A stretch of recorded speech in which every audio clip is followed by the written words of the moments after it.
নেত্রী শেখ হাসিনা যদি 16 ডিসেম্বর আসে, আমরা জনগণের এয়ারপোর্টে যাইয়া আরে ফুল দিয়ে বরণ করিয়া তারপরে বাংলাদেশ আন, যদি আমি খবর পাই যাতে শেখের মেয়ে যে হে মনে করেন বাঘের বাচ্চাই বাংলাদেশ আসতে হইব, আসলে দেশ শান্তি থাকবো।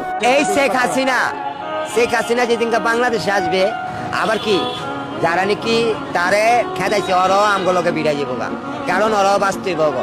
আর শেখ হাসিনা আইলে সব সহ্য হয়ে যাবো গা। শেখ হাসিনার দেশে শেখ হাসিনা আইব। শেখ হাসিনা তো চায়নি কারণ মাইরা ফেলাইতে। শেখ হাসিনার নামে বদনাম দিচ্ছে, 75 বছর বয়স।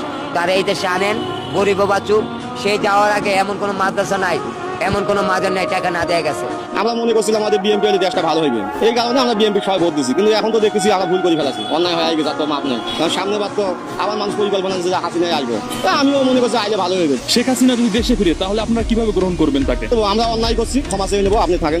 এখন দেশে নিশাখর বাইরে গেছে, প্রত্যেকটা মানুষের বাবা গাঁজা, কোনো বিচার নাই, যেখানে সেখানে মারামারি গাড়াগাড়ি। আমরা যখন ছাত্ররা দেশে রাজনীতি করলো, আমরা মনে করলাম ছাত্ররা আমাদের সন্তান হয়তো ভালো হবে। দেখলাম যে এরা নিশাখর ক্যানভাসে বই গাঁজা খায়, বাবা খায়, ঠিক আছে, এরা দেশকে আপনি চলাইবে। তার এখন পালে আসছিল, ওরা নিয়ে আইলাম, ওনার ভালো হইবে। আরো দেখলাম যে গাঁজা খোল বাড়ি গেছে।